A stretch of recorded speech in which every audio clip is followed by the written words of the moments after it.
அத்தனை வஸ்துக்களாகவும் அம்பாள் தான் இருக்கிறாள். அத்தனை வஸ்துக்களையும் நியதி ஈஸ்வர நியதியாக இருந்து நடத்தி கொண்டிருப்பவளும் அவளே. அளவிட முடியாத செல்வத்தை அளிப்பவள். அப்படி பல தர்ம அர்த்த காம விவேகங்களை கொடுக்கக்கூடியவள். விவேகம், ஆத்மா விவேகம் போன்றவைகளெல்லாம் கொடுக்கக்கூடியவளாக இருக்கிறாள் என்று பார்த்தோம். ஏகமேவ அத்விதீயா என்று இரண்டற்ற ஒரு வஸ்துவாக அம்பாள் இருந்து அத்தனையுமாக வியாபித்து அத்தனை இருப்புத்தன்மையாகவும் இருந்து கொண்டிருக்கிறார் என்று பார்த்தோம். அடுத்தது ஏக ஆதபத்ர சாம்ராஜ்ய பிரதா. ஏகாதபத்ர சாம்ராஜ்ய பிரதா. ஆபத்ர என்றால் ஆதபம் அப்படின்னா இந்த சரீரமானது பஞ்சபூதங்களினாலே படைக்கப்பட்டது. அந்தந்த தேவதைகளினுடைய தன்மையிலே அதுவாக விளங்கி கொண்டிருந்தாலும் அதற்கு ஹேதுவாக, அதற்கு அடிப்படையாக எது இருந்தது என்றால் கர்ம பலன்.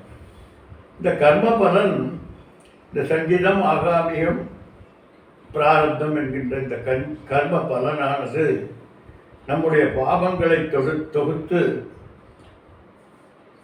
தாபத்ரயம் என்று சொல்லக்கூடிய அத்தியாத்மிக, அதிபௌதிக, அதிதெய்வீக என்கின்ற 3 தடைகளை கொடுத்து, ஆதபம் என்றால் எரித்து கொண்டிருக்கக்கூடியது, வாட்டிக் கொண்டிருக்கக்கூடியது. அப்படி ஆதபம் என்கின்ற அந்த எரித்து கொண்டிருக்கக்கூடிய அதை அம்பாள் சரிப்படுத்தக்கூடிய ஒரே வஸ்துவாக இருக்கிறார்.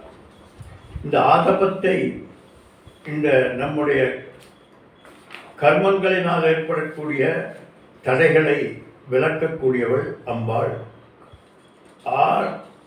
ஆதபத்ர சாம்ராஜ்ய பிரதா.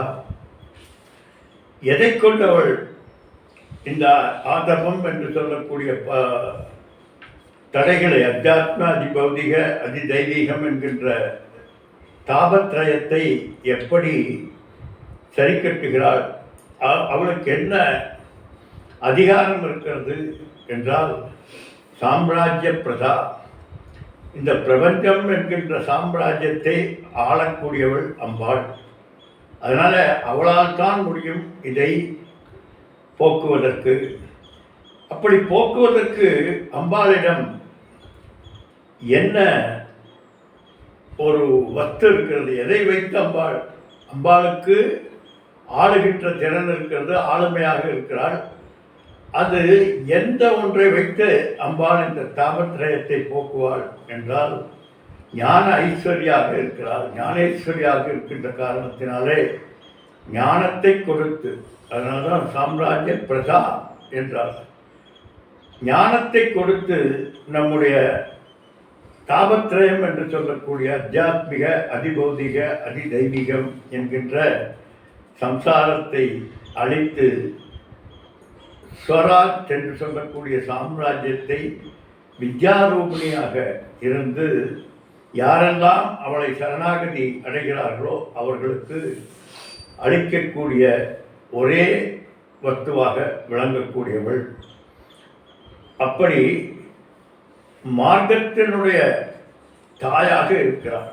இந்த நிவர்த்தி மார்க்கம் என்று சொல்லக்கூடிய நிவர்த்தி மார்க்கத்திற்கு ஆதாரமாக, எப்படி ஒரு ரோடுக்கு தார் என்பது ஆதாரமாக இருக்கிறதோ அதுபோல இந்த நிவர்த்தி மார்க்கத்திற்கு அம்பாள் எல்லா நிலைகளிலும் ஆதாரமாக இருந்து அடிப்படையிலிருந்து நம்மை படிப்படியாக கொண்டு வரக்கூடிய அத்துணை வல்லமையும் வாய்ந்தவள். நம்முடைய மனதுக்கு தக்கபடி, அவரவர்களது இருப்புத்தன்மைக்கு தக்கபடி, எனக்கு ஒரு மாதிரினா உங்களுக்கு ஒரு மாதிரி, இன்னொருத்தருக்கு ஒரு மாதிரி, அப்படி ஒவ்வொருவருக்கும் எந்தெந்த நிலைப்பாடுகள் இப்போ ஒரு ஒரு ஒரு அடி படி இருக்குன்னா ஒருத்தர் சர்வசாதாரணமாக ஏறிடுவார், முக்கால் அடி படியாக இருந்தால் ஒருத்தர் ஏறுவார், அரை அடி படியாக இருந்தால் ஏறுவார். எனக்கெல்லாம் படியே இல்லாமல் என்னால் அப்படி ஸ்லோப்பாக இருந்தால் ஏற முடியும். அப்படி அவரவர்கள் திறமைக்கு தக்கபடி பக்குவத்திற்கு தக்கபடி அந்தந்த படிகளை கொடுத்து அம்பாள் நம்ம எல்லாம் கரையேற்றுகளாக இருக்கிறாள். அப்படிப்பட்ட அவளை நம்பி யார் ஒருவர் அந்த வித்யா ஸ்வரூபிணியை சரணாகதை அடைந்து அந்த ஞானத்தை பெற்றார்களோ அவர்களுக்கு சொல்றார் பகவத்கீதை, ஞாத்வா ந புனராவித்தினோ அர்ஜுனார். யார் ஒருவர் ஞாத்வா எதை அடைந்தார்கள் என்று சொல்ல, யார் ஒருவர் அறிந்தார்களோ அவர்கள் மறுபடி பிறப்பதில்லை என்று பக்தர்களுக்கு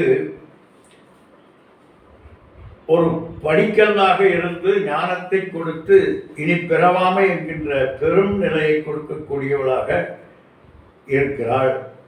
சொராட் என்று சொல்லக்கூடிய தன்னில் தான் நிலைத்திருக்கக்கூடிய ஸ்திதப்பிரக்ஞன் என்று சொல்லக்கூடிய தன்மையை அளிக்கக்கூடியவளாக இதற்கு காரணமாக இருப்பவள். இப்படி பரமானந்த பிராப்தி என்கின்ற இந்த பரம புருஷார்த்தத்தை அத்தியந்திக துக்க நிவர்த்தி என்று சொல்லக்கூடிய இந்த லாபத்தை எப்படி அம்பாள் நமக்கெல்லாம் வித்யாரூபமாக கொடுக்கிறாள் என்றால், 3 விதமான விஷன்களை நமக்கு கொடுக்கிறார். இந்த 3 விதமான விஷன்களை கொடுத்து இந்த அதிபௌதீகம், அதிதெய்வீகம், அத்தியாத்மம் என்கின்ற இந்த 3ஐயும் கடக்கச் செய்கிறாள். அப்படி என்னென்னா முன்னால் பார்த்தோம், காரண திருஷ்டி. இதற்கு காரணம் என்ன? இந்த அதிபௌதீகம், அதிதெய்வீகம், அத்தியாத்மம் என்கின்ற இந்த 3க்கும் காரணம் என்ன என்றால் அஞ்ஞானம் தான் காரணம், அவித்யா. அதனால் அவித்யை தான் இதற்கு காரணம் என்பதை முதல் திருஷ்டியாக நமக்கு கொடுக்கிறார். அடுத்தது வஸ்து திருஷ்டி. இந்த துக்கத்தை எப்படிப்பட்டது என்று தோஷ திருஷ்டியாக அந்த தன்மையை எடுத்துக் கொடுக்கிறார்.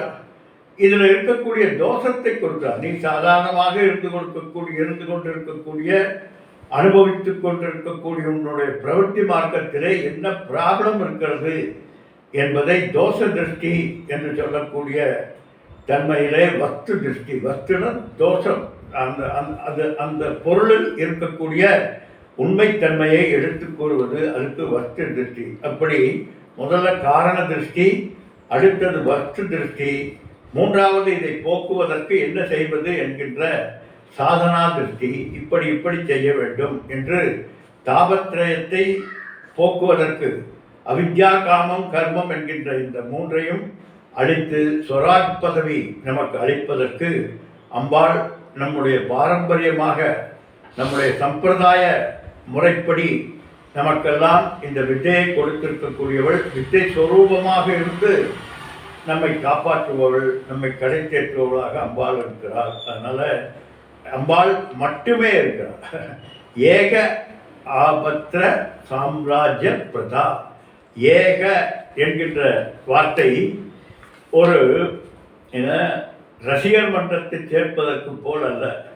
இவங்க மட்டும்தான் கடவுள், இவங்களை கும்பிட்டா நீ மோட்சமடையலாம் என்று சொல்வதல்ல. இங்கே ஏக என்று சொல்வது ஆபத்திர என்று சொல்லக்கூடிய, ஆதபம் என்று சொல்லக்கூடிய தாபத்ரயத்தை அளிக்கக்கூடிய ஒரே மார்க்கமாக அம்பாள் விளங்குகிறார். அதுதான் அந்த மார்க்கத்தை தான் ஏகம் என்று சொல்கிறதை தவிர அவள் மட்டுமே என்று சினிமா ரசிகர் மன்றம் மாதிரி அம்பாள் ரசிகர் மன்றம் சேர்ப்பதற்கல்ல. நீ எந்த ரசிகராக வேண்டாம் இருக்கலாம். அது சிவனாக இருக்கலாம், அல்லது விஷ்ணுவாக இருக்கலாம், இன்றைக்கு கணாதிபத்தியமாக இருக்கலாம், கௌமாரமாக இருக்கலாம், இன்னும் உனக்கு பிடித்த கற்பூராயங்க காளியம்மாள் யாராக இருந்தாலும் சரி, அதெல்லாம் உனக்கு ஒரு ஸ்டெப்பிங் ஸ்டோனாக இந்த விஷயத்தை புரிந்து கொள்வதற்கு ஒரு பக்குவப்படுத்தக்கூடிய மருந்தாக அமைத்து, அது மருந்து தெளிந்த பிறகு விட்டுறலாமாண்ணா முடியாது. மருந்து தெரிந்த பிறகும் அன்னைக்கு நான் சொன்னது போல பத்தியம் வேண்டும் என்று. எப்படி ஒரு டாக்டர் ஒரு ஆப்ரேஷன் செய்த உடனே சரியா போச்சு போயிடலாம் அப்படின்னு மறுநாள் இருந்து நம்ம எப்போதும் போல வாழ்க்கையை ஆரம்பிக்க முடியுமா என்றால் இல்லை. மருந்தை கொடுத்து அந்த மருந்தை விட ஆப்ரேஷனை விட மிக முக்கியமானது அதற்கு பின்னால் கடைப்பிடிக்க வேண்டிய விஷயங்கள். இப்படி கடைப்பிடிக்க வேண்டிய விஷயங்கள் சரியாக இல்லாவிட்டால் செய்த ஆப்ரேஷன் இன்வேலிடாக போயிடும். அதனால் அம்பாள் இந்த அஞ்ஞானத்தை அழிப்பதோடு மட்டுமல்ல, ஞானத்தை நிலைபெறுவதற்கும் உண்டான ஒரு மார்க்கம். அந்த மார்க்கம்தான் நம்முடைய சனாதன தர்மத்திலே நமக்கு கொடுக்கப்பட்டிருக்கக்கூடிய அந்த பாரம்பரியமான வித்தையான சம்பிரதாயம் என்று சொல்லக்கூடிய சம்பிரதாய வித்தாக இருந்து நம்ம எல்லாம் ஆதபம் என்று சொல்லக்கூடிய 3 தடைகளிலிருந்து 3 அது பேரே ஆதபம் எரித்து கொண்டிருக்கக்கூடியதான். ஒவ்வொரு நிமிடமும் நம்மை எரித்து கொண்டிருக்கிறது, நம்முடைய வாழ்க்கையை தடம்பொருள செய்கிறது, நமக்கு குழப்பத்தை ஏற்படுத்துகிறதோ அதற்கு பெயர் ஆதபம். அந்த ஆதபத்தை சம்பிரதாய முறைப்படி வந்த கல்வி என்கின்ற வித்யாரூபிணியாக இருந்து நமக்கெல்லாம் மோட்சம் என்கின்ற சாம்ராஜ்ய பதவியை பிரகர்சேன தா முறைப்படி கொடுக்கக்கூடியவள் அம்பாள். அப்படிப்பட்ட சாம்ராஜ்ய ஸ்வரூபிணியாக இருக்கிறார். அடுத்தது ஏகாந்த பூஜிதா. நம்ம முன்னாலே அடிக்கடி பார்த்துருக்கோம். சாஸ்திரம் ஏக வாக்கியதா. எல்லா வேதங்களினாலும் எது பூஜிக்கப்படுகிற பொருளாக இருக்கிறதோ அதே போல மகா வாக்கியங்கள் எந்த விஷயத்தினுடைய விசாரத்தை தன்னகத்தை கொண்டிருக்கக்கூடியதோ அப்படி ஞானம் என்று சொல்லக்கூடிய எசன்ஸாக ஞானஸ்வரூபிணியாக விளங்கக்கூடியவள். அதனால அகம் பிரம்மாஸ்மி என்கின்ற ஞான சைத்தன்ய மகா வாக்கியங்களுக்கு பொருளாக விளங்குபவள். அதனால்தான் நம்ம அன்னைக்கு பார்த்தோம் விஷ்ணு சஹஸ்ரநாமத்தில் சர்வே இது தைத்திரிய மந்திரகோஷத்தில் பார்த்தோம். சர்வே வேதாக யத்பதம் மாமனந்தி தபாம்சி சர்வாணி யத்வதந்தி யதிச்சந்தோ பிரம்மச்சரியம் சரந்தி தத் ஏதத் சங்கிரகேன பிரவீமி ஓமிதி ஏதது. சங்கிரகேன ஒரே எழுத்தில் நான் சொல்கிறேன், அதுதான் ஓம். அப்படி ஓங்கார ஸ்வரூபிணியாக முடிவாக அத்தனைக்கும் ஆதாரமாக இருக்கக்கூடியவள். அதனால்தான்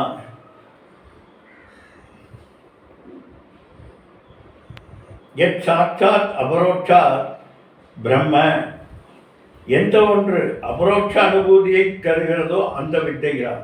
எத் சாட்சாத் அபரோட்சாத். அந்த வித்தை என்ன செய்கிறது? எங்கோ இருக்கக்கூடிய ஒரு விஷயத்தை காட்டுவதல்ல, எங்கோ இருக்கக்கூடிய இன்னொரு விஷயத்தை ஒரு ஆப்ஜெக்டாக இருந்து காட்டுவதல்ல.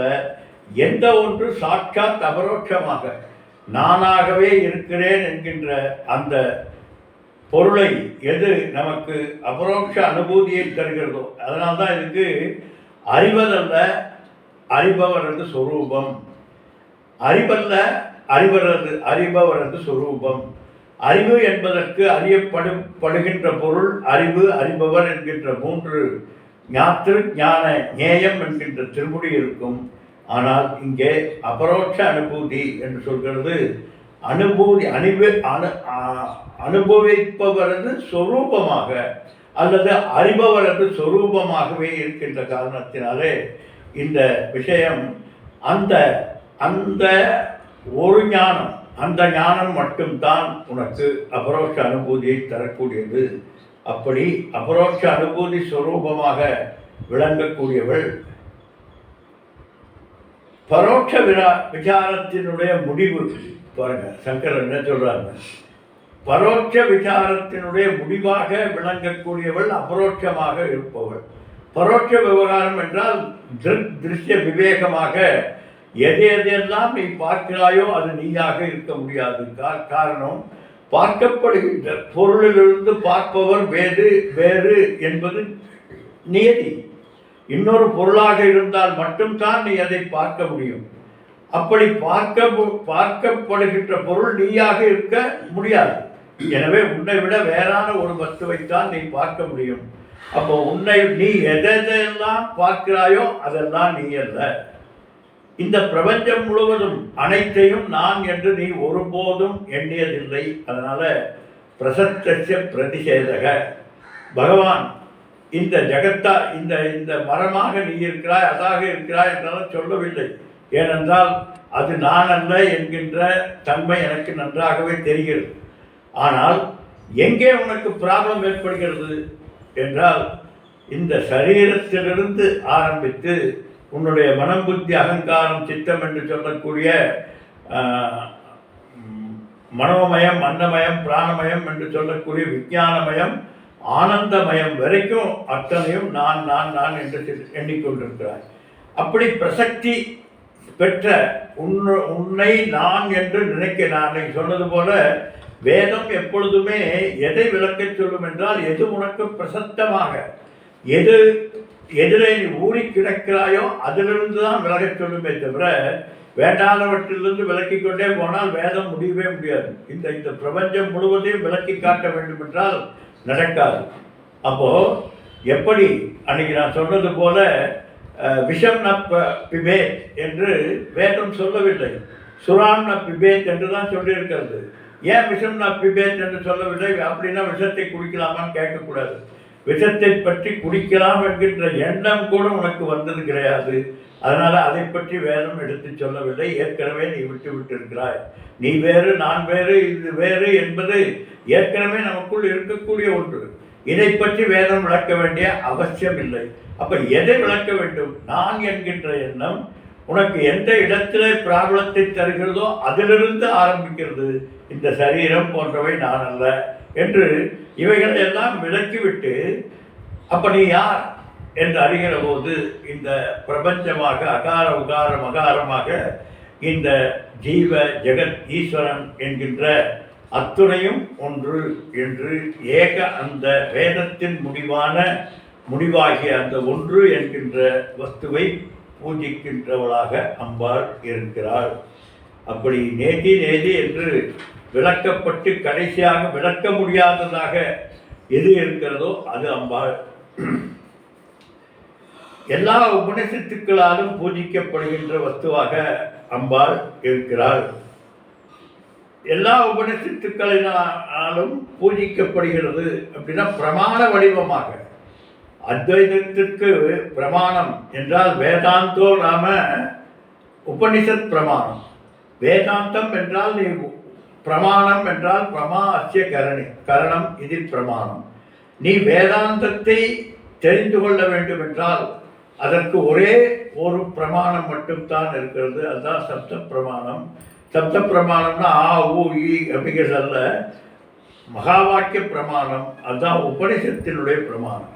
உபனிஷத் என்கின்ற அந்த வேதத்தினுடைய அந்த பகுதியாக இருக்கக்கூடிய வேதாந்தத்திற்கு பிரமாணமாக விளங்கக்கூடிய உபனிஷத்துக்கள். அந்த உபனிஷத்துக்களில் என்ன இருக்கிறது என்றால் அத்துணையும் அம்பாளினுடைய வியாபகமாக இருக்கிறது. அப்படி உபனிஷத் என்று சொல்லக்கூடிய எசென்சியல் தீம் ஆஃப் வேதா எது என்று பார்த்தால் அம்பாள் ஞானம். இந்த உபனிஷத்துக்களையே பரபிரம்மத்தை பற்றி கூறி அதனுடைய சொரூபத்தினை விளக்கி கொண்டிருக்கக்கூடிய தன்மை உபனிஷத்துக்களில் மட்டும்தான் இருக்கிறது. அந்த விதத்தை கூறி அதற்கு சாதனையும் கூறி முதல்ல பிரம்மவிதா நோதி பரம் என்று சொல்லி உன்னுடைய பிராபலத்திற்கு எதிர்பார்த்த காரணம் என்று சூத்திர பூதமாக பிரம்மவிதா நோதி பரம் சொல்லி உன்னுடைய உயர்த்த கோல் என்று சொல்லக்கூடிய அத்தியந்த துக்க நிவர்த்தி சுகப்பிராப்தி என்கின்ற அந்த கோலை என்ன பண்ணணும்? பிரம்மவித் ஆப்னோதி பரம். யார் பிரம்மனை அறிகிறார்களோ அவர்களுக்கு இந்த பிராப்தி என்பது ஏற்படுகிறது என்று இப்போ என்ன தெரிஞ்சதுலாம் முதல்ல பிரம்மன் என்றால் எதுன்னு தெரியணுமே, அது வேணுமே. அதான் சொல்ற ததேசாப்யுக்தா அப்படின்னா அந்த பிரம்மன் எது என்று அடுத்தது விவரணம். முதல்ல சூத்திரபூதம், அப்புறம் விவரணம், அதுக்கடுத்தது விளக்கம் என்று முதல்ல சூத்திரபூதமாக பிரம்மனை பற்றிய விஷயத்தை எடுத்து சொல்லி, அதற்கு பிறகு அதனுடைய பலனை எடுத்து சொல்லி, அந்த பலனை அடைகின்ற அல்லது அறிகின்ற வழிமுறைகளை சொல்லி, அப்படி சாதன சாத்திய சம்பந்தங்களை எடுத்து கூறி உபனிஷத்து என்று சொல்லக்கூடிய இந்த பரபிரம்ம ஸ்வரூபத்தினுடைய விளக்கத்தை அறியக்கூடிய மீன்ஸாக இருக்கக்கூடியதாகிய உபனிஷத் வடிவாக அம்பாள் இருக்கிறாள்.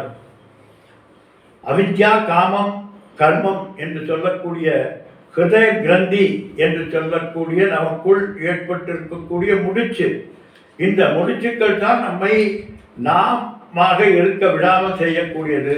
அவைகளை அங்கங்கே எடுத்து கூறி அப்படிப்பட்ட நிலைப்பாடுகள் இது இந்த இந்த 3 கிரந்த அவித்யா காமம் கர்மம் என்கின்ற இந்த முடிச்சுக்கள் அவிழ்ப்பதற்கு எது காரணமாக இருக்கிறதோ அந்த உபனிஷத்து வடிவாக அம்பாள் இருக்கிறாள். அந்த உபனிஷத்து ஒவ்வொரு நிலைப்பாட்டிலும் மெல்ல மெல்ல மெல்ல நம்மை நகர்த்தி செல்கிறது. அப்படி சித்த ஏகாக்கிரகம் அகங்கிருத உபாசனை, நான் யார் என்கின்ற அந்த அபரோட்ச விஷயமான உபாசனைகளை பற்றி கூறி, வித்யதே ஹிருதய கிரந்தி சீயதே சர்வ சம்சயாக என்று வேதம் உபனிஷத்துக்கள் கூறுவது போல, வித்யந்தே ஹிருதய கிரந்தி, இந்த ஹிருதய கிரந்தி என்று சொல்லக்கூடிய அவித்யா காமம் கர்மம் என்கின்ற இதயத்தில் ஏற்பட்டிருக்கக்கூடிய அவித்தையினால் ஏற்பட்டிருக்கக்கூடிய முடிச்சை அவிழ்க்கக்கூடியதாக இருக்கக்கூடிய உபனிஷத்துக்கள். அப்படி அவிழ்த்தா என்ன ஆகும்னா, சீயந்தே சர்வ சம்சாரம், அத்துணை சம்சாரம் என்று சொல்லக்கூடிய அத்துணை கட்டுக்களிலிருந்து உன்னை விடுபடுத்தி நாம் அந்த பரபிரம்மஸ்வரூபத்தை அறிவதற்கு அப்படிப்பட்ட தாத்பரியங்களை கொண்டதான அந்த சம்பிரதாய பாடமாக வித்யாஸ்வரூபிணியாக அம்பாள் இருக்கிறாள். இன்னொரு விளக்கத்தை சொல்றார். விரஜன பிரதேசம் அல்லது விஷய விரஜன பிரதேசம் ரெண்டு சொல்றார். ஒன்று விரஜன பிரதேசம் என்றால் ஆட்கள் அரவம் இல்லாத மலைகளிலும் காடுகளிலும் குகைகளிலும் போய் அமர்ந்து எந்த ஒன்றை பற்றி இந்த ஞானியர்கள் ஜிக்யாசுவாக இருக்கக்கூடிய அவர்கள் 2 விதமான சந்நியாசத்தை பார்த்தோம். ஒன்று வித்வத் சந்நியாசம், இன்னொன்று விவிதிதா சந்நியாசம். இந்த விவிதிதா சந்நியாசம் என்பவர்கள் நம்முடைய ஞானம் பெறுவதற்கு இந்த பிரவೃತ್ತಿ மார்க்கம் எல்லாம் நமக்கு பிராபலத்தை தருகிறது என்று உண்மையை உணர்ந்து அதிலிருந்து வெளிப்பட்டு ஞானத்தை அடைய வேண்டும் என்கின்ற ஆசையோடு விவித்தி வேற்றும் இச்சா இது விவித்திதா, அறிய வேண்டும் என்ற ஆவலுக்காக இதை விட்டு போகிறார். அப்படி போகிறவர்களுக்கு எந்த இடம் பரவாயில்லன்னா விரஜன பிரதேசம், ஆட்கள் இல்லாத இடம்தான் நமக்கு சரியாக வரும். எப்படின்னா ஒரு ஒரு செடியை நட்டு வைக்கிற போது அதை சரியாக பார்க்காமல் விட்டுவிட்டால், ஆடு மாடுகள் புழங்குகின்ற இடத்தில் வைத்து விட்டால் அதென்னாகும், ஒரு செகண்டில் ஒரு சின்ன குட்டி ஆடு அந்த செடியை நாசம் செய்து அழைத்துவிடும். அதே செடி ஒரு குறிப்பிட்ட இடத்துல கொண்டு போய் வைத்து அதற்கு வேலைகள் எல்லாம் போட்டு சரியாக பராமரித்தால் யானையை கூட அந்த செடியானது மரமாகி நிலைத்து விட்டால் யானையை கூட அதற்கு சின்ன குட்டி ஆடு கூட அழித்து விடக்கூடிய அந்த செடியானது சரியான பக்குவம் வந்தவுடன் அதனுடைய நிலைப்பாட்டிலே வந்து விட்டால் அதில் யானையை கூட கட்டிவிடலாம். அதுபோல பெரியவர்களெல்லாம் அந்த காலத்தில் அதனால்தான் மலைகளிலும் குகைகளிலும் வனங்களிலும் இமயமலைக்கு போயிடலாம். ஏன் இங்கிருந்தால் பானை ஏறாதா போய் நமக்கெல்லாம் பானை புரியலையா? புரிகிறது. புரிந்தாலும் இருந்தாலுங்க சாமிஜி எல்லாம் தெரியுதுங்க சாமிஜின்னு சொல்கிறோம் இல்லையா? அதுக்கு தான். அப்போது அந்த அந்த டொமைனுக்குள்ளே இருக்கிற போது நமக்கு இடர்பாடுகள் நிறையாக இருக்கும். எனவே அதை விட்டு வெளிவந்து நதிக்கரைகளிலும் குகைகளிலும் மலைகளிலும் அல்லது இந்த 2 ஊர்களுக்கு நடுவில் அங்கெல்லாம் வானப்பிரஸ்தம் என்று சொல்லக்கூடிய ஒரு ஆசிரமங்கள் இருக்கும். அந்த ஆசிரமங்களிலே போய் இருந்து தற்சிந்தனம் தற்கதனம் ததன்யத்த பிரபோதனம் என்கின்ற நிலைப்பாட்டுக்காக தன்னை படிப்புக்காக அர்ப்பணித்துக் கொண்டு இருப்பார்கள். அப்படிப்பட்ட அவர்கள் எதை தியானித்துக் கொண்டிருக்கிறார்களோ, எதை விசாரித்துக் கொண்டிருக்கிறார்களோ, எதை நிதித்தியாசனம் செய்து கொண்டிருக்கிறார்களோ, அல்லது என நிர்விகல்ப சமாதி என்று சொல்லக்கூடிய ஒரு அனுபவம், அந்த அனுபவமும் அம்பாள் தான், விசாரமும் அம்பாள் தான், நீ மேற்கொள்கின்ற சாதனையும் அம்பாள் தான். அப்படி அத்தனைக்கும் பொருளாக விளங்கக்கூடியவள் அம்பாள். அதனால அப்பவும் என்ன, சைத்தன்ய ஸ்வரூபிணியாக, வித்யா ஸ்வரூபிணியாக, சாதனா ஸ்வரூபிணியாக இருக்கக்கூடியவள். சாதனை சாத்தியம் எல்லாம் அம்பாள் தான். சாதனா அவள் தான், சாத்தியமாக விளங்கக்கூடிய சைத்தன்ய ஸ்வரூபமும் அவள் தான். இப்படி அம்பாளினுடைய வியாபகம்தான் ஸ்டெப் பை ஸ்டெப்பாக ஒவ்வொரு நிலையிலும் அவளிருந்து நம்மை கூட்டிட்டு போகிறார். நீ எடுக்கின்ற பூஜையில் அவள் இருக்கிறார், அடுத்தது விசாரத்தில் அவள் இருக்கிறார், பாராயணத்தில் அவள் இருக்கார், தியானத்திலே அவள் இருக்கிறார், நிர்விகல்ப சமாதியில் அவள் இருக்கார். அதுவும் சரியல்ல, அதுவும் இடியாட்டிக் ஃபெலோ என்று வெளியில் வந்து சொல்லுமப்பா. அதனால் விசாரத்தினாலே தெரிந்த சகஜ சமாதியாக இருப்பதும் அவள்தான். அப்படி அத்தனையுமாக ஆரம்பத்தில் அவித்யாஸ்வரூபிணியாக இருந்து வித்யாஸ்வரூபிணியாக வந்து வித்தையினுடைய தலையாய விஷயமாகிய ஞானத்தை அறிவித்து நம்மை ஆட்கொண்டு ஸ்வராஜ்ய பதவியை கொடுப்பவள் அப்படின்னு ஒரு பொருளை விளக்கலாம். அடுத்தது சிருஷ்டி காலத்தில் காமேஸ்வரனால் தியானிக்கப்படக்கூடியவள் என பகவான்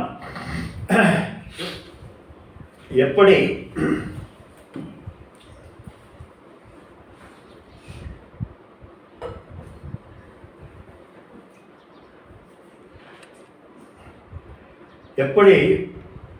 ஒரு இன்ஜினியர் ஒரு கட்டிடத்தை கட்ட வேண்டும், இப்படி இருக்க வேண்டும் என்று முதல்ல ஒரு இடத்துல உட்கார்ந்து அவர் தன்னுடைய மனதுக்குள்ள அந்த டிசைனை கொண்டு வருகிறார். கொண்டுட்டு வந்ததுக்கு பிறகு அதை வெளிப்படுத்துகிறார், அதை மெய்ப்படுத்துகிறார், அது கட்டிடமாக ஆகும்.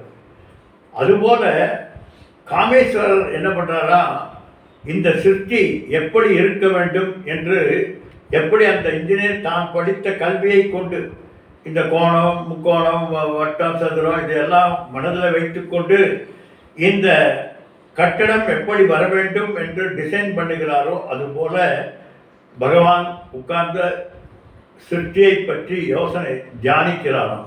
சதபோ தப்பியத சதபத்தத்வ எதிதம் கிஞ்சமதிருத நிருத்தஞ்சா நிருத்தஞ்சா நிலையனஞ்சா நிலையனஞ்சா சத்தியஞ்சா நிதஞ்ச சத்தியம் அபவது. அவரோட தியானம் என்னன்னு பாருங்க. என்ன சதபோ தப்பியத, சக அந்த ஈஸ்வரனானது தப்பியத தியானிக்கிறாராம். சதபோ தப்பியத சதபத்தத்வ, அந்த தபசின் மூலமாக ஒன்று அடைந்தார். என்ன நிருத்தஞ்சா நிருத்தஞ்ச நிலையனஞ்சா அநிலையனஞ்ச, நிற்பது நடப்பது போவது வருவது என்று நிற்பதுவே நடப்பதுவே பறப்பதுவேன்னு சொல்றாரு. அத்தனையும் அவரது தியானத்திலே வெளியாகிறது. எப்படி ஒரு தூக்கத்திலே நமக்கு இந்த சொப்ன பிரபஞ்சமானது சிருஷ்டியாகி வெளியாகிறதோ, அதுபோல அவரது இந்த தியானத்திலே இந்த சிருஷ்டியானது வெளியாகிறது. அப்படி சிருஷ்டியாக அவர் எதை பற்றி உட்கார்ந்து சிந்திக்கின்றாரோ அந்த சிந்தனையாக, அந்த சிந்தனைக்கு இலக்குவாக இருக்கக்கூடியவள் அவள். காரணம் ஜனனி ஜனனி ஜகம்னி அகம்னி என்று இந்த சிருஷ்டி ஸ்வரூபமாக சிருஷ்டி தேவதையாக இருந்து கொண்டு அவள் இந்த பிரபஞ்சத்தை படைப்பு காரணமாக ஆக்கிறாள். சரி, ஆனால் இதற்கு எது உபாதான காரணம், எது நிமித்த காரணம்?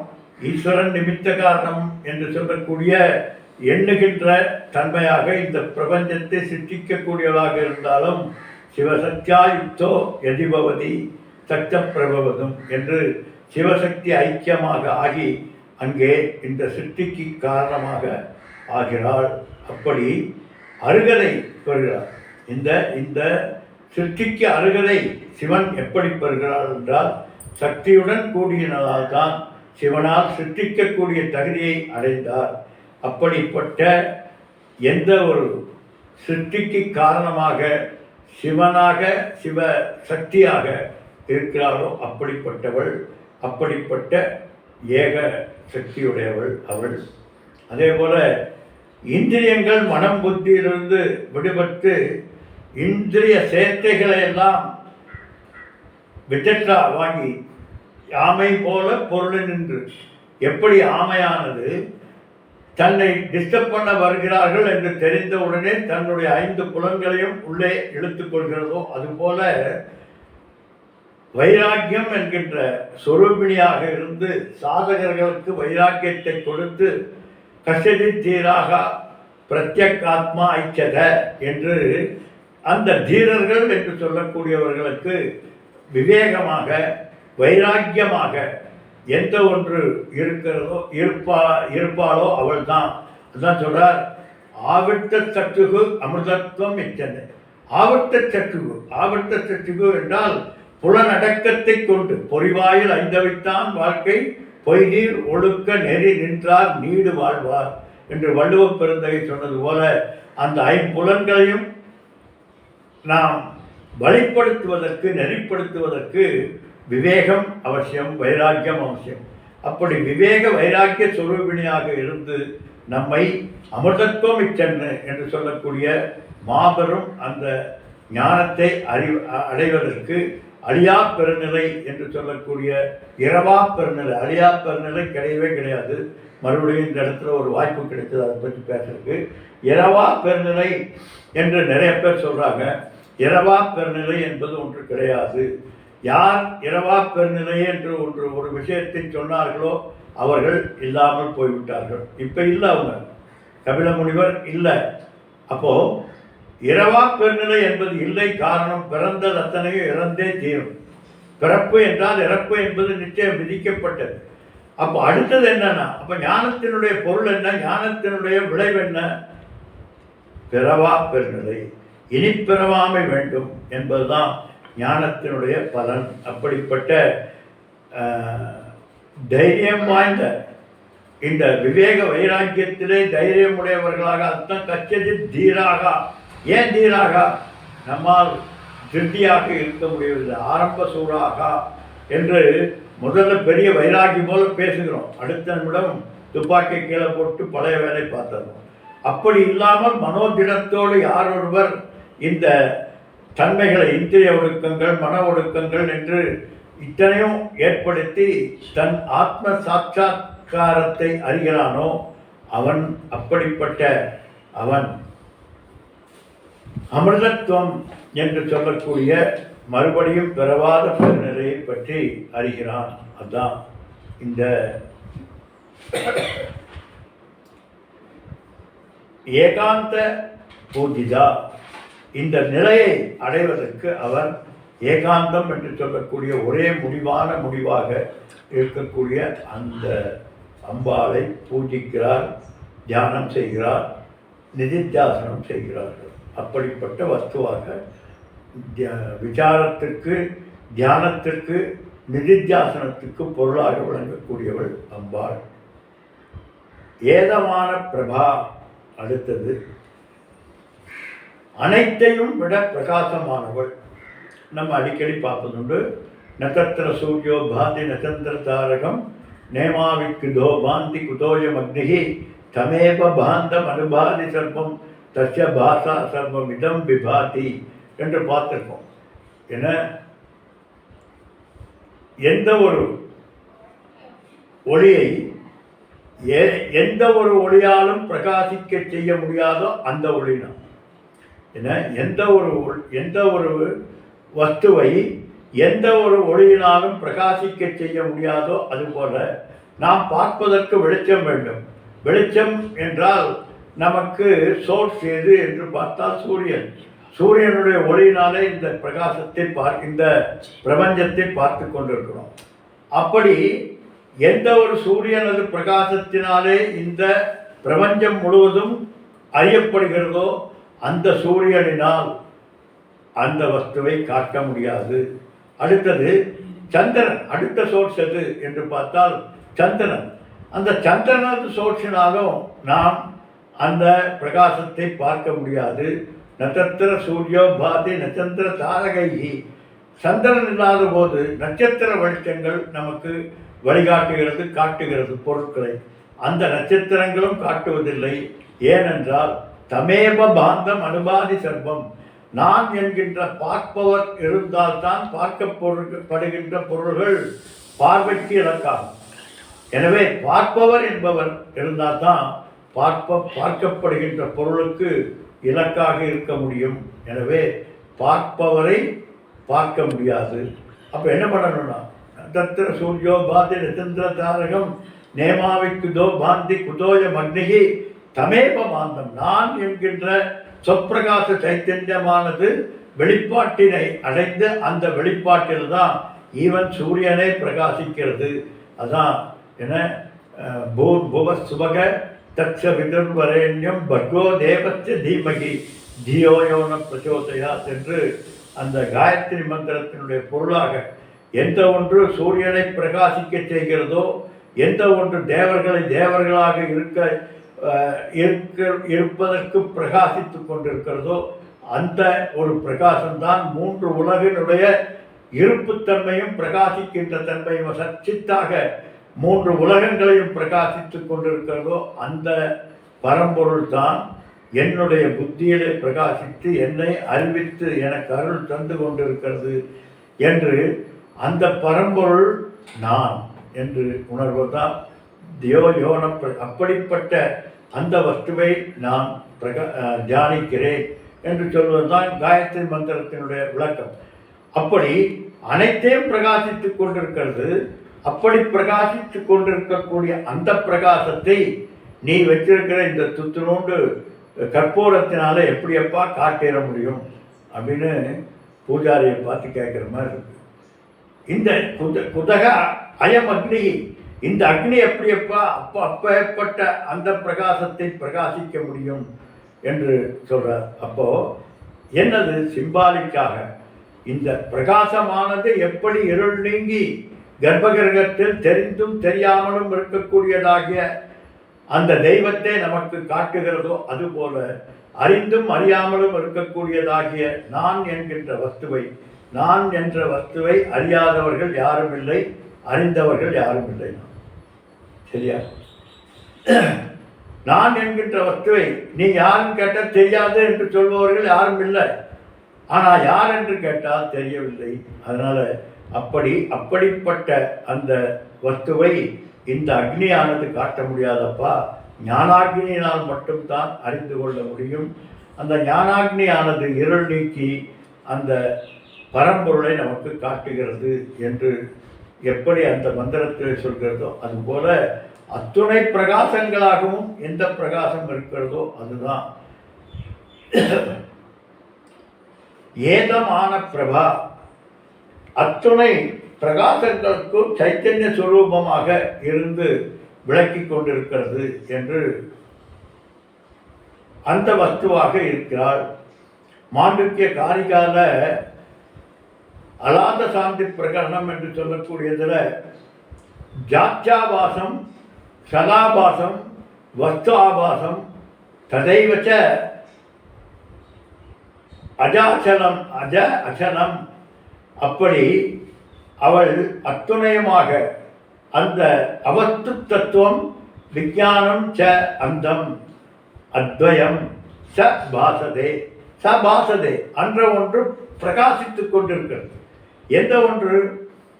ஜாத்தியபாசம். இதுதான் ஜாதி என்று உன்னை தெரிவிக்கக்கூடியது அந்த பிரகாசத்தினால்தான். சதாபாசம் போவது வருவது நிற்பது என்பதை பற்றி உனக்கு அறிவிப்பதும் அதுதான். வஸ்துவாபாசம் இது இப்படிப்பட்டது என்று தெரிவிப்பதும் அந்த பிரகாசம்தான். ததைவச்ச அச்சலம் சலம், மலை போன்று நிலையாக இருப்பது, நிலையில்லாமல் இருப்பது போன்ற அத்துணையும் அறிவித்துக் கொண்டிருப்பதும் அவள் அந்த வஸ்து தான். அது மட்டுமல்ல, அவஸ்து தத்துவம் வஸ்து அல்லாது அல்ல, இது அல்ல என்று அறிவிப்பதும் அதுதான், இது என்று அறிவிப்பதும் அதுதான், விஞ்ஞானமும் அதுதான். விஞ்ஞானம் விசேஷ ஞானம், விசாரம் செய்யக்கூடிய தகுதியை நமக்கு கொடுத்து விசாரத்தினுடைய பலனாக இருப்பதும் அந்த பிரகாசம்தான். அதே போல அந்த அந்த அந்த வஸ்து எது? சாந்தம் அத்வயம் ச பாசதே. சாந்தம், அலைக்கழிக்க முடியாத அந்த தீப்பந்தத்தை போல இங்கும் அங்கும் ஆடி அந்தந்த பொருள்களை காட்டிக் கொண்டிருக்கக்கூடிய அந்த வஸ்து அச்சலமானது. அது எல்லாத்தையும் பாசித்து கொண்டிருக்கிறது. ஆனால் அது அச்சலம். அது மட்டுமல்ல, அத்வயம், அந்த ஒன்று ஒரே வஸ்துவாக இருக்கிறது. ச பாசதே, அது மட்டுமே பிரகாசித்துக் கொண்டிருக்கக்கூடிய, அதான் ஏதம் ஆன பிரபா. அந்த பிரகாசத்தான் அத்தனை பிரகாசங்களுக்கும் காரணமாக அத்தனை பிரகாசங்களையும் பிரகாசித்துக் கொண்டிருக்கக்கூடியதாகிய அந்த வஸ்து என்று அற்புதமாக மாண்டவிய உபநிஷத்தில் பார்த்தோம். அதே போல இன்னொரு சாமி ஒரு அற்புதமான ஒரு உதாரணம் கொடுப்பார். இப்போ ஒரு ஒரு வஸ்துவை நீ பார்க்க வேண்டும் என்றால் வெளிச்சம் வேண்டும். இந்த வெளிச்சம் இருந்தால் தான் இந்த ரூமில் இருக்கக்கூடிய இந்த வஸ்துக்களை எல்லாம் நீ அறிய முடியும். இப்போ ஒரு பிச்சு டார்க், அமாவாசை அன்றைக்கு கரண்ட் போயிடுச்சு. இங்கே இந்த டேபிள் தெரிகிறதா என்று சொன்னால் என்ன சொல்லுவோம்? தெரியவில்லை. அது தெரியறதா, இது தெரியறதா என்றால் எதுவும் தெரியவில்லை என்று சொல்லுவோம். நீ இருக்கிறாயா என்றால் இருக்கிறேன்கிறான். எப்படிப்பா அது தெரிஞ்சதுன்னா, இந்த இத்தனை பொருள்களையும் அறிய முடியாத ஒன்று உன்னை மட்டும் அறிவித்துக் கொண்டிருக்கிறது. அது எப்படி? அது சொற்பிரகாச சைத்தன்யம். தன்னைத்தானே பிரகாசித்துக் கொண்டு மற்றவற்றை பிரகாசித்து காட்டிக் கொண்டிருக்கக்கூடிய வஸ்து அது. அதனால் இதற்கு வெளிச்சம் தேவையில்லை. இந்த வெளிச்சத்தினுடைய உதவியினால்தான் மற்ற வெளிச்சங்களை பார்த்து அந்த வெளிச்சத்தின் மூலமாக நீ பொருள்களை பார்க்கிறாய் என்று சொல்றார். அதனால்தான் உபநிஷத்துக்கள் சொல்கிறது, ஸ்ரோத்ரஸ்ய ஸ்ரோத்ரம் மனசோ மனோயது கவு வாச்சோக வாச்சம் என்று.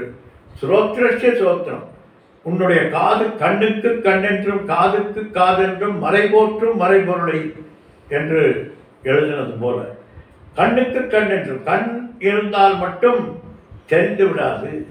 கண் இருந்தால் மட்டும் பார்வை என்பது இதை பார்க்க முடியாது. வெறும் கண்ணினால் பார்க்க முடியாது. அப்போ அதுக்கு பின்னால் என்ன வேணும்? கண்ணுக்கு பின்னால் பார்வை வேண்டும், பாப்பா வேண்டும். அந்த பாப்பாவுக்கு பின்னால் பார்வை வேண்டும். அந்த பார்வைக்கு பின்னால் மனம் வேண்டும். அந்த மனதுக்கு பின்னால் அறிவு வேண்டும். அறிவுக்கு பின்னால் அறிவை ஒளிர்விக்கின்ற சைத்தன்யம் வேண்டும். சைத்தன்ய வெளிப்பாட்டினாலே அறிவு வெளிப்படுகிறது. அறிவு வெளிப்பட்டவுடன் மனதை என்ன செய்கிறது என்று அந்த அறிவானது கிரகிக்கிறது. அந்த மனமானது வெளியிலே செல்கிறது. வெளியிலே சென்று இந்திரியத்தின் வாயிலாக இந்திரியங்களிலே வெளிச்சம் காட்டுகிறது. அந்த வெளிச்சம் என்பது கண் என்கின்ற இந்திரிய அந்த செயல் வடிவான அந்த பொருளின் மேல் பட்டவுடன் அந்த கண்ணானது வெளி விஷயங்களை கிரகிக்கிறது. இப்போ கண்ணுக்கு, அப்போ எது கண் என்றால் அந்த ஆதி எங்கிருந்து ஆரம்பித்ததோ அதுதான் உண்மையான கண். இந்த கண்ணெல்லாம் உண்மையான கண்ணல்ல, ஊனக்கண் என்று. ஸ்ரோத்ரஸ்ய ஸ்ரோத்ரம் மனசோ மனோயது கவு வாச்சோக வாச்சம் கவு பிராணஸ்ய பிராணக என்று அத்துணையமாக எது இருக்கிறதோ என்று உபநிஷத்துக்கள், கேனோபநிஷத்தில் மிக அழகாக சொல்கிறார். அதே போல யதா விஸ்புலிங்க இவ, மித்யாவை ஆசிரியத்துக் கொண்டிருக்கக்கூடியதாகிய தானே பிரகாசிக்க செய்து கொண்டிருக்கக்கூடியதாகிய ஏதோ விஸ்புலிங்க இவ, எப்படி ஒரு பெரிய பிரகாசமான ஒரு பெரும் தீப்பிழம்பு, தீயினுடைய சுடர்விட்டு எழுந்து கொண்டிருக்கக்கூடிய தன்மையிலிருந்து ஒரு பொறி தெரித்து வந்து வெளியிலே வந்தால் அந்த பொறி எப்படிப்பட்டதோ அதுபோல் தான் இந்த பிரபஞ்சமும். அப்போ அம்பாள் எப்படிப்பட்டவள் பாருங்க. இந்த பிரபஞ்சம் அத்தனை பொறி, இந்த அறிகின்ற அத்தனை அறிவும் எப்படிப்பட்ட அறிவு என்றால் விஸ்புலிங்க இவ, அந்த பிரகாசமான ஜோதி சுரூபமான, அதனால்தான் அருணாச்சலம் போல் என அடிமுடி காணாத அருணாச்சலமாக ஜோதி சுரூபமாக விளங்கி கொண்டிருக்கக்கூடிய அந்த ஜோதியிலிருந்து தெரித்து வந்த ஒரு பொறிதான் இந்த பிரபஞ்சம். அம்பாள் எப்படி இருப்பாங்க, அப்படிப்பட்ட சொரூபிணியாக அம்பாள் விளங்கி கொண்டிருக்கிறாள். அப்படி மித்யாவை ஆசிரியித்து, இந்த மித்யாவுக்கு இடம் கொடுத்து கொண்டு பரவாயில்லப்பா இருங்க என்று எந்த ஒன்று சொல்லி தானே பிரகாசித்து கொண்டு நம்மை அறிவித்து கொண்டிருக்கிறதோ அது அப்படிப்பட்ட அந்த அம்பாள் ஏதம் ஆன பிரபா, அவள் மட்டுமே பிரபா. அப்படிப்பட்ட அவளே பிரகாசம். அந்த பிரகாசத்தை நான் வணங்குகிறேன். ஓம் பூர்ணமத பூர்ணமிதம் பூர்ணாத் பூர்ணமுதச்யதே பூர்ணஸ்ய பூர்ணமாதாய பூர்ணமேவாவசிஷ்யதே